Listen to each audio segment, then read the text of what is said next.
Hola mi gente, Zeno with another video, and today I am here to talk about my birthing experience. So basically I had a friend that basically wanted to hear my birthing experience and how did it go with that situation. Um, it's not that much of an interesting story because it's pretty like calm the whole time. And I'm gonna just start from the beginning. So basically, what happened was on Wednesday morning, on April 20th, was basically when I started feeling like certain things that were going on with my body.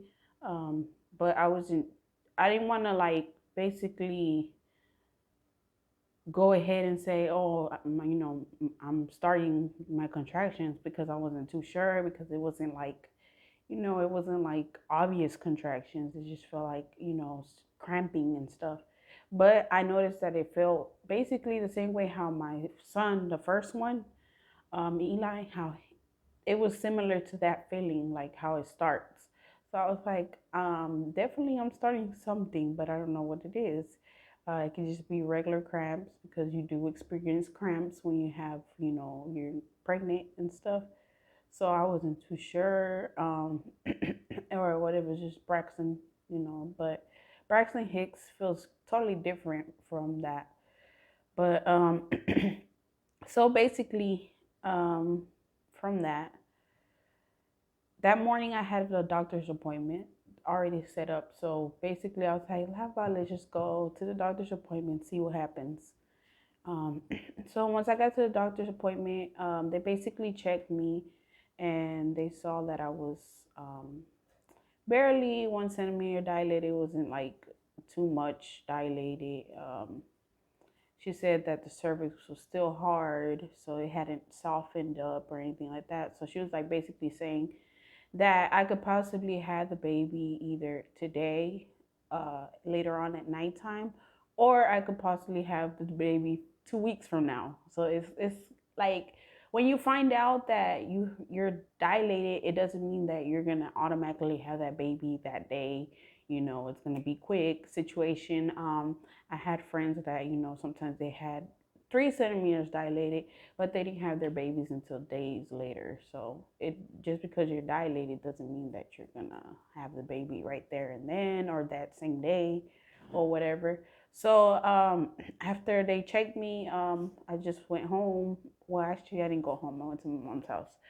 But that happened. Um, but I feel like the thing that really pushed me to go into labor was actually the most interesting part of the whole situation because it was like a scary situation that happened. So basically, after I leave my mom's house, hanging out with her and stuff, I basically go to the park with my boys. But before that, I go pick them up, of course. And then they were like, "We want to go to the park. We want to go to the park." And I was like, "Okay, let's go to the park, or whatever." Because I always, once in a while, if I feel comfortable or if I feel up to it, I will take them to the park because they have a park right there close by their school. So I go ahead and take them to that park. And it's a regular day. What's crazy is that like right before the situation happened, Ezekiel wanted me to record him, playing. So I was like, I didn't feel like it at first. I was like, I don't want to record because I'm always recording because of YouTube and stuff. So I was like, I don't want to record anything. But then I decided to go ahead because he really wanted me to record him running around playing and stuff. And so basically, I started recording him. He started going up the wall because they have like basically a little rock wall climbing area um, in the playground area. It's connected, and they climb up that wall. And Ezekiel gets to the top, and then Eli gets up to the top first, I think it was. And then Zeke starts crying, and I'm basically show y'all the video too, so y'all can see what I'm talking about. Um, so basically, when that happened, um, Eli was doing something, and you could see it in the video exactly what he was doing. But I wasn't paying attention because I was paying more attention to Zeke because he wanted to get recorded. But at that moment, I basically, stop recording, and I'm done recording, And in the video, you could basically see what happens and why this situation happened to begin with.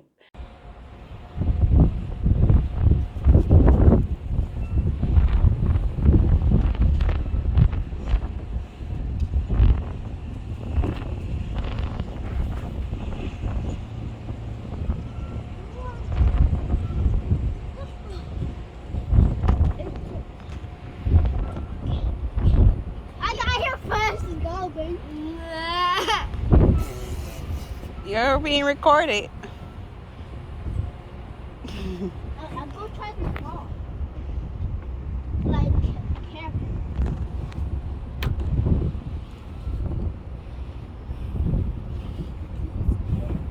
Oh, Lord.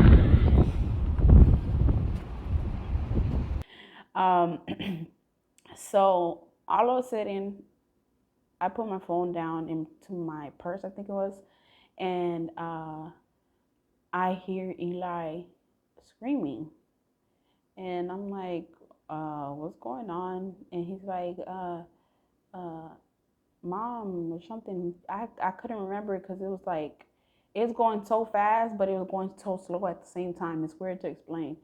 Um, but he was like, mommy, mommy. And at first I thought it was, he was, just, holding on to the pole, and they didn't want to let go because the pole, how when you're little, the floor looks so high up. So I thought he just didn't want to let go, and that, it was too high up for him. So I was like, just let go and you'll fall on the floor and it'll be fine. It's not that high up from the ground. You'll be fine. It's like a distance where, he's not going to hurt himself, that bad, but, he might, hurt his little ankle a little bit, but not much to where it's going to break or anything like that. But if he falls right, he'll be fine. So I was just like let go, you'll be fine, And then that's when he was like, I can't.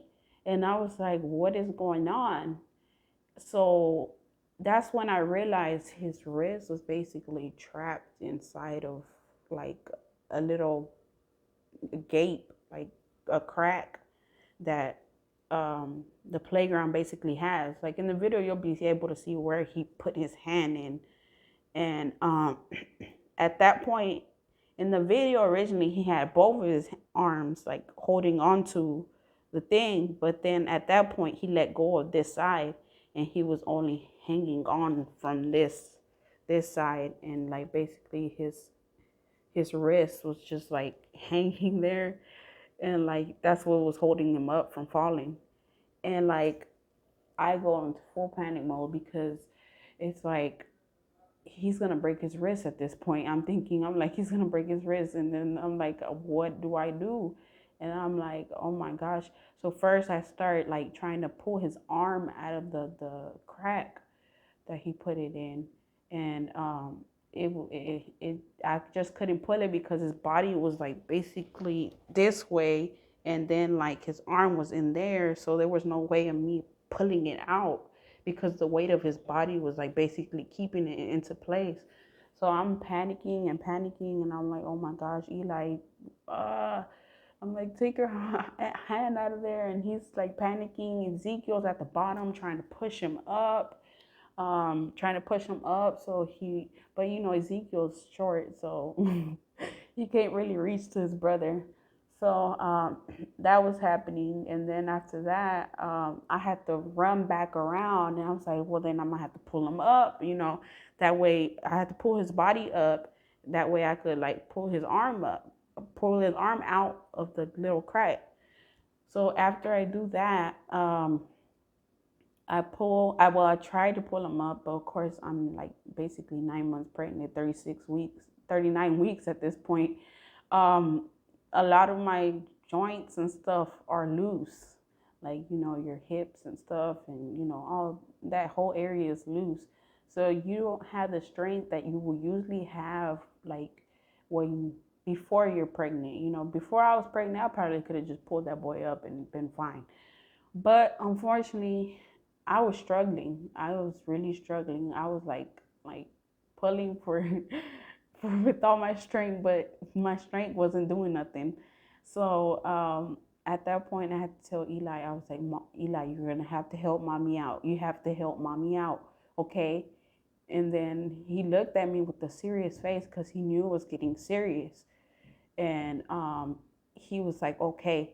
And then he was able to like basically get his feet up on the pole and like kind of pull himself up. And then that's when I could do the full force of pulling them over towards me. And oh my gosh, when that finally happened, I was so relieved. I was like, oh my gosh. And then I looked at his wrist to make sure, he didn't break anything. I made him move his fingers. Um, but he did have like a little tear, like not a tear, but like his skin was scratched in that area, and it swelled up. So I do believe that kind of pushed me to go further into my dilation and dilate possibly like 2 centimeters, possibly, because once I got home, um, I started to feel a little bit sore. And at that point, that day, I also had to go to church to go play at my brother's church for worship. So I was kind of like, I don't want to go because I feel sore and I'm feeling like weird. And I was like, I don't feel like going. Maybe I'll text my brother and tell him, I'm not going to be able to come. But then at the end, I was like, I'll just go ahead and go. Um, so at that point, his service starts at 7, and the contractions progressively got a little bit stronger. So it went from like, regular cramps to like basically like a pain of probably like 1 or 2, the pain. So I was at church, and once in a while I would sit there and I'll feel something, and then I'll be like, and then it will go away, and then it will come back. But it wasn't like contractions that were basically they were still irregular. So they weren't like, you could time them, and they were like exactly timed apart, and they were still irregular. So I wasn't really in active labor just then. So I went up there and sang. Luckily, I didn't feel nothing when I was singing, probably because you have to focus on singing and playing and all this stuff. So you probably don't pay. I wasn't paying attention much to my body and what was happening. But then once I got back down and was listening to the preaching, that's when it started, doing it again. And then all of a sudden, once the service was done, my sister-in-law was like, "How you doing?" And this and that. And she was like, "Are you feeling anything?" I was like, "Yo, I think I'm feeling little contractions here. I'm feeling something." And later on, we go to the back because service is done. We eat bread and tea. They have tea there, and then you know one of the brothers had to fix our window because somebody busted the window. So he had to fix that, and while we were sitting there waiting for him to finish with that, I could feel like now it was starting to get a little bit more stronger, like a 2.5, the pain, because I had to like you know but once I got home, um, I kept feeling the pain, and then I was still able to go to sleep. So it wasn't that bad to where it was like keeping me up and stuff. But once the morning came, that's when I started feeling like, you know, I had to like sleep in between the contractions. So it was like basically I would sleep and then I would wake up because of a contraction and kind of like just kind of do a little slight breathing. It wasn't like anything like anything like that, but it was just kind of like, okay, that's good. Okay, we passed it. So there were like 30 seconds the contraction, so you just have to breathe and kind of just relax. But I told my husband, I was like, I don't think I'll be able to drop the boys off today to school, so you're gonna have to do it for me. And he's like, okay, I'll do it. And then He did that, and then he also had to go to work that day. So he was like, if anything, happens, anything progresses, just tell me, and I'll come back home. And I was like, okay. And throughout that small period of time, it just started getting stronger and stronger and stronger. And at that point, my husband already dropped off the boys to school, and then he was at work at that point. And then though I felt one that was a little bit too strong. I was like, this is getting a little bit too strong because I do not want to get to the point where I'm 8 centimeters dilated, and they have to rush me to the hospital in the ambulance because that's what happened with Ziki. I waited too long, and basically, I once I got to the clinic, they found that I was say 8 to 9 centimeters dilated, and they were like, "Oh no, we need to send you to the hospital. You can't even drive. Like your husband can't even drive you there." And I was rushed in the ambulance to the hospital and screaming and everything. It was crazy. So I didn't want to get to that level this time. So so once it started getting stronger, I was like, "Oh no." I quickly texted my husband. I was like, Carrie, I need you. And as soon as he got that text message, he was like, okay. And he came eventually because, he has to tell his manager and all that. And, he still has to drive back home. But before that, I was basically preparing myself, preparing my stuff. I already had the baby bag prepared. That was already in Carrie's car from weeks ago or days ago. And basically all I had to do was prepare my stuff, which was like not even I didn't have to prepare my stuff because I already had outfits in the baby bag, so I was good on that too. All I had to do was basically take a shower, um, and like do my hair and put some clothes on because I wasn't trying to go to the hospital or to the clinic looking crazy. um, so I basically did that. I called the clinic, and the clinic was basically, they asked me this simple questions like how far your contractions are, how long are your contractions. So I told them 3 to 5, and then 30 minutes, the contractions, how long they last. And then, so then she asked me, how far are you from the hospital? And I was like, anywhere from 28 minutes to an hour because, my hospital is in downtown. So, you know how Houston traffic is, something that's like 28 minutes usually. If there's like traffic or there's like, construction or something, happening, that 28 minutes could turn into a whole hour. So, 28 to an hour. I'm just saying it like that. And she was like, okay. So she was like, what we're gonna have you do is come to the clinic first, and we're gonna see how how dilated you are to see if even if you're able to go to the hospital, because there's some people that um, they'll be 2-3 centimeters dilated, and that's not time to be at the hospital yet.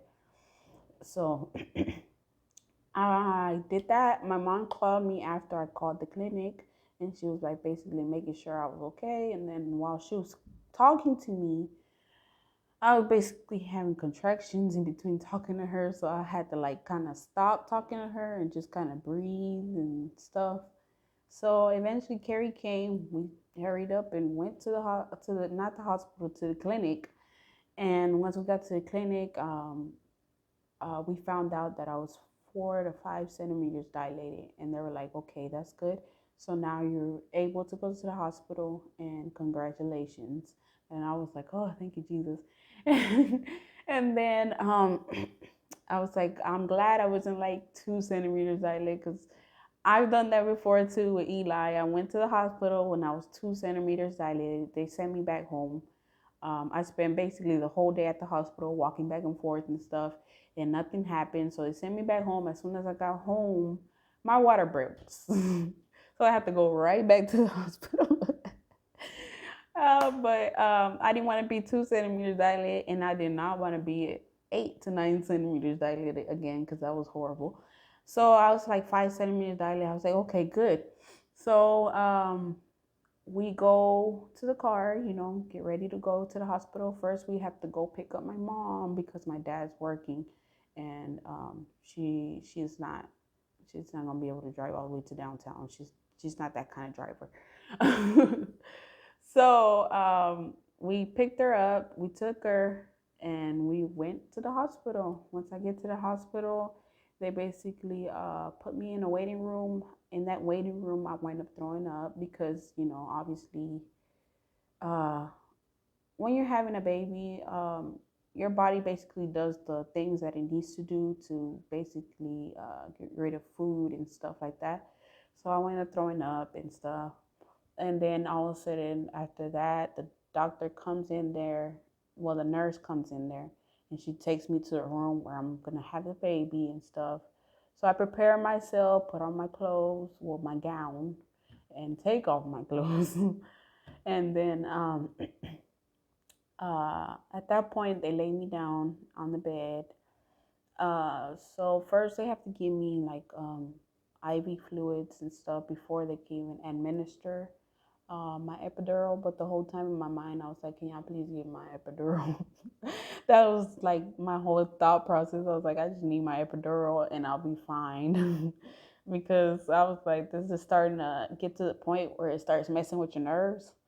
Because one thing about giving birth, the pain is like you're trying to tolerate it, so it starts like affecting like your nerves, and you can feel like your temple is just kind of like, oh, like, can we just get this process done with, and we could get this pain over with. So, and it's just not progressing the way you want it to progress. So it's like it like messes with your brain. It kind of irritates you a little bit because like every time like my husband would try to come, like like, it's okay, Dina, or my mom would try to come, like, it's okay, I'll be like, get away from me, I don't want to be touched. So it's irritating. Like the pain is irritating. You're ready to get this pain over with. You're ready to have this baby, and it's like it's not happening. So when they finally bring my epidural, they do what they usually do. They make you bend your back, and then they inject the epidural into your back, and you feel first like a little tingling, cold, and then next thing you know, your legs are basically numb, and the doctor at that point has to help you move your legs around and stuff because it's just wobbly all over the place. But at that point, they were like, okay, so what we're going to do is basically, if you want to, we could break your water for you. That way it could progress, your, you having your baby. And then I was like, okay, that's fine. So they went ahead and did that. They broke my water with this little thing that was like plasticky, and then it had like point to it. So they did that. It wasn't nothing over exaggerated like in the movies, where like water just psh, and it was just like a little bit of water. That's what she said. But after that, she was like, okay, we'll come back and check on you.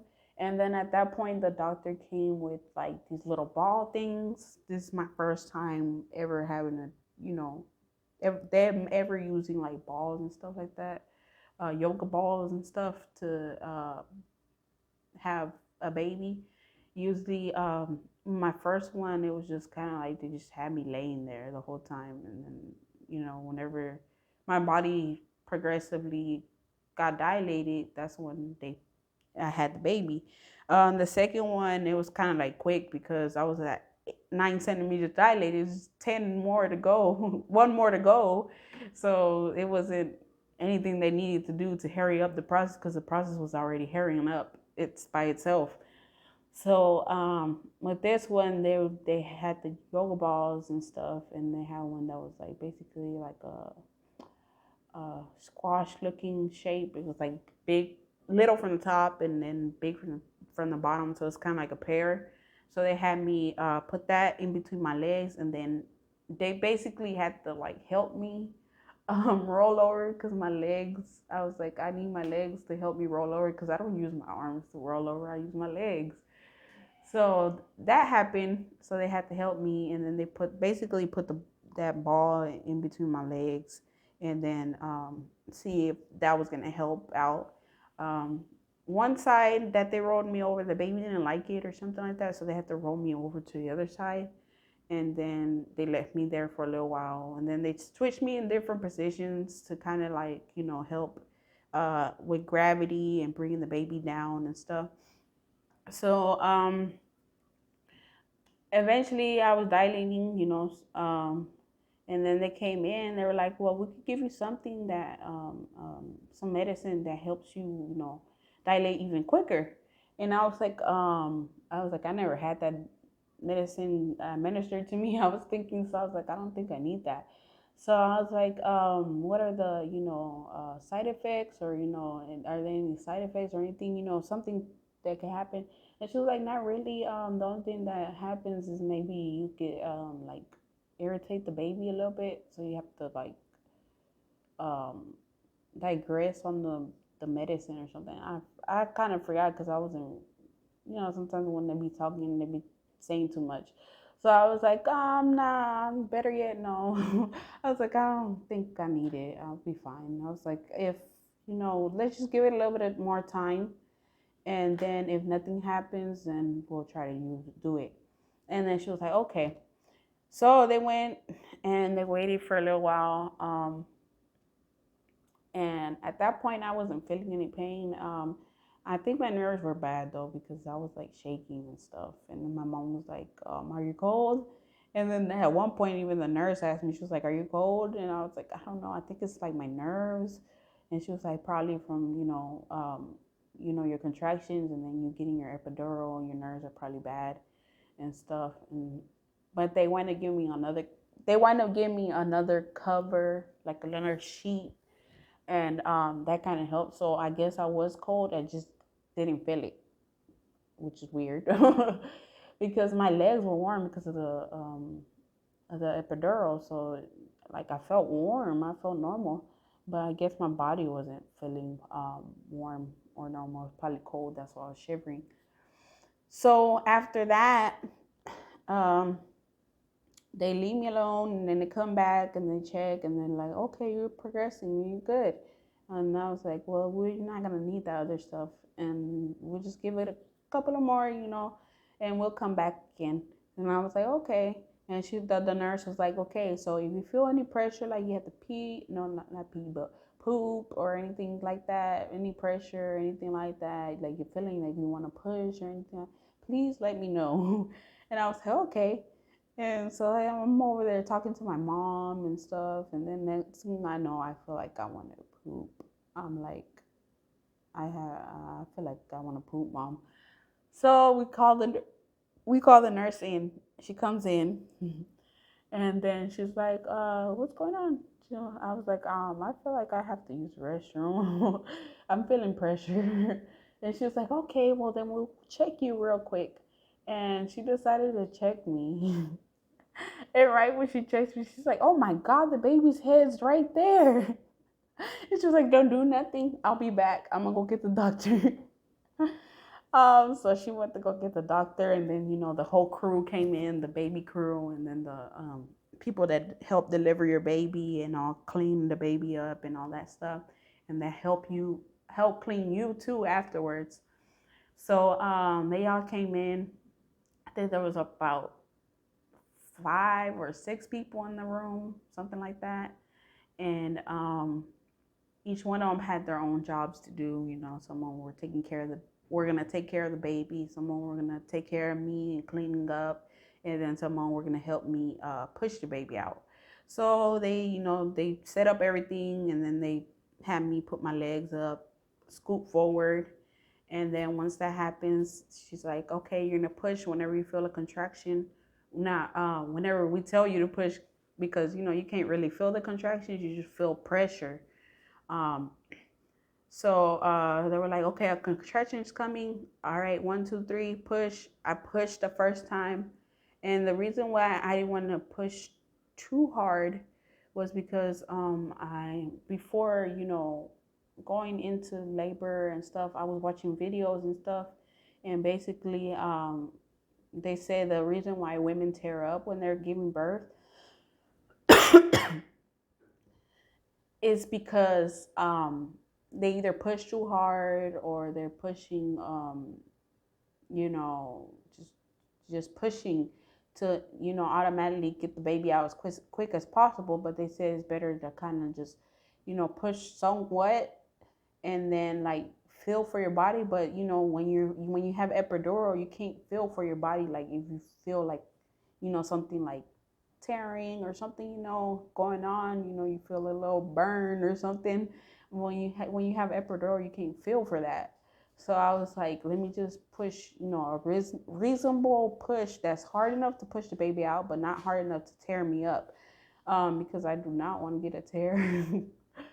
That situation is horrible in itself. I remember when the doctor cut me, um, and that wasn't fun because the area where he cut me was basically the area where you basically sit down. So every time I had to sit down, I felt like pain. So I had to like sit a certain way or sit down slowly and stuff. So it wasn't fun for me. So I was like, I do not want to tear that way, because that way was like, towards the bottom of your vagina opening. So it's like your vagina opening is like this. They cut it this way. And then right here goes your anus or your butthole, however you want to say it. But they cut me that way, and that experience wasn't fun, like sitting down and stuff. And then with Ezekiel, I tore upwards towards the front, and that way that wasn't as bad because you don't sit on that area, so it wasn't that bad. Recovery was pretty easy, simple. um it's just, when I had to pee, sometimes it would like sting a little bit because it was, cut. It was tore from that area, so it's like open skin, peeing. But anyways, I did not want to get a tear for this pregnancy, so I was like, let me push a little bit, but hard enough. And then the second one, I like pushed halfway, and then all of a sudden the baby came out, and I was like, oh, thank you, Jesus. And then the nurse was like, well, the doctor was like, yay, congratulations on your baby girl, happy birthday. They were selling the baby. And then she was like, congratulations, you did not tear, so yay. And I was like, yes, thank you, Jesus. And then she was like, you didn't really bleed that much, so that's good. And I was like, oh, good. um and then she was like, you pushed your baby out in 1.5 pushes, which is real good. She was like, a lot of women will be jealous of you. And I was like, yeah, I know, because some of my sister-in-laws, they had to push quite a few, lengths of times. And I was like, I don't know. I don't know if it's because, I'm a singer and I know how to use my diaphragm and all that. If that plays into knowing how to push, I don't know. But I don't know. Every time I push, it's just basically like 1 or 2 pushes, or like 2 or 3 pushes, and the baby's out. So I'm glad about that. I don't know if also the epidural helps with you not having to feel any pain down there. So I don't know how that works, but 2 to 3 pushes and the baby be out. So I think this is the quickest one I pushed out. So it was like 1 to 1. She said 1.5 pushes, and the baby was out. So that was good. They cleaned up the baby, then they handed me the baby, and that's basically the whole story of the birthing process. So I was happy to have my baby. I was so excited. She was so cute. So that's about it. So I'm glad to have her. So that's it for today. Don't forget to comment, like, and subscribe. Also hit that notification bell to keep yourselves informed of every time I upload a video. So with that being said, jump the deuces. Adios.